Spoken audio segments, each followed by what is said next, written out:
আসন্ন বিধানসভা নির্বাচনের আগে উত্তরবঙ্গের রাজনৈতিক আবহ আরো উত্তপ্ত করে তুলল শিলিগুড়ির তোরাই তারাপদ আদর্শ বিদ্যালয় মাঠের জনসভা। তৃণমূল কংগ্রেসের প্রার্থী গৌতম দেবের সমর্থনে আয়োজিত এই সভায় উপস্থিত ছিলেন দলের সর্বভারতীয় সাধারণ সম্পাদক অভিষেক বন্দ্যোপাধ্যায়। সভা থেকেই বিজেপি প্রার্থী শঙ্কর ঘোষকে সরাসরি চ্যালেঞ্জ ছুড়ে দেন অভিষেক। নিজের বক্তব্যে অভিষেক বলেন, শঙ্কর বাবু তো প্রধানমন্ত্রী বা স্বরাষ্ট্রমন্ত্রীর সঙ্গে সেলফি পোস্ট করেন। আমি তাকে চ্যালেঞ্জ করছি, গত 12 বছরে নরেন্দ্র মোদী এই অঞ্চলের জন্য কি করেছেন তার পরিসংখ্যান নিয়ে আসুন, আর আমি গত 15 বছরে মমতা বন্দ্যোপাধ্যায়ের উন্নয়নের খতিয়ান নিয়ে আসবো। মুখোমুখি আলোচনায় 10-0 গোলে লেজে গোবরে করতে না পারলে আমার নাম অভিষেক বন্দ্যোপাধ্যায় নয়। তিনি আরো বলেন, বর্তমানে এখানে সাংসদ ও বিধায়ক দুজনেই বিজেপির, কিন্তু সাংসদ বেশিরভাগ সময় দিল্লিতে থাকেন আর বিধায়ক কলকাতায়। এছাড়াও শিলিগুড়ি মাটিগাড়া ফাঁসি দেওয়ার বন্যা পরবর্তী ঘটনায় শঙ্কর ঘোষকে কড়া আক্রমণ প্রসঙ্গে খোঁচা দিতে ছাড়েনি অভিষেক বন্দ্যোপাধ্যায়। কংগ্রেসের সাধারণ সম্পাদক অভিষেক বন্দ্যোপাধ্যায় কিছুক্ষণের মধ্যে আসবে। আমি দেখেছি সোশ্যাল মিডিয়ায়, যতটুকু দেখেছি, খবরের কাগজে যতটুকু পড়েছি, তিনি অর্ধেক সময় কলকাতায় থাকেন। 2025 সালে যখন এই উত্তরের জেলাগুলিতে বন্যা হল, তিনি ত্রাণ বন্টন করার নাম করে ছবি তুলতে গেছিলেন জলপাইগুড়ি, আলিপুরদুয়ার।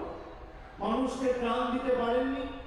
মানুষের ভ্যাটানি খেয়ে যখন গাড়িতে উঠেছিলেন, তখন খুব সম্ভবত তার ডান হাতে লেগেছিল বা বাঁ হাতে লেগেছিল।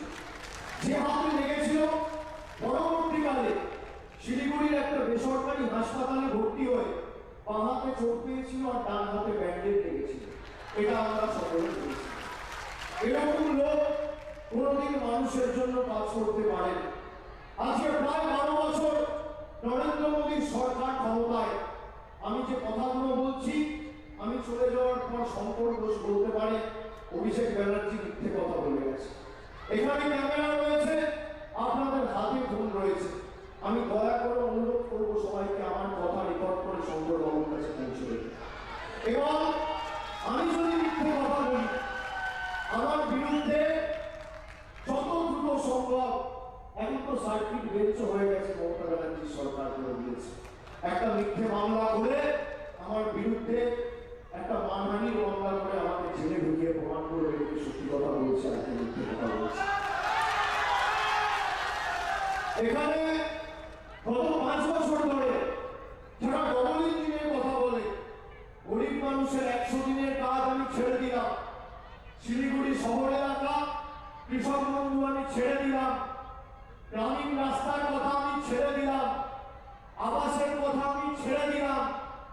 যদি শঙ্কর ঘোষ আর বিজেপির নেতা দেখাতে পারে যে গত 12 বছর মোদী সরকার ক্ষমতায় কোনো একজন পূর্ণমন্ত্রী এসে শিলিগুড়ির মানুষের জন্য একটা পর্যালোচনা বৈঠক করে দিল্লি থেকে বাড়তি 10 পয়সার কোনো সুযোগ সুবিধা শিলিগুড়ির কোনো মানুষকে পৌঁছে দিয়েছে, আমি রাজনীতি আঙিনায় পা রাখবো না। আমি চ্যালেঞ্জ নিয়ে আপনাদের বলছি, মোদীজি এখানে আসবে, আমি শুনছিলাম রোড শো করতে। দেশের প্রধানমন্ত্রী বাংলায় আসুক, আমরা সবাই চাই, কিন্তু রাজনৈতিক ময়দানে নির্বাচনের সময় শুধু নয়, বাকি 12 মাস 365 দিন তাদের প্রতিনিধিদের পাওয়া যায় না।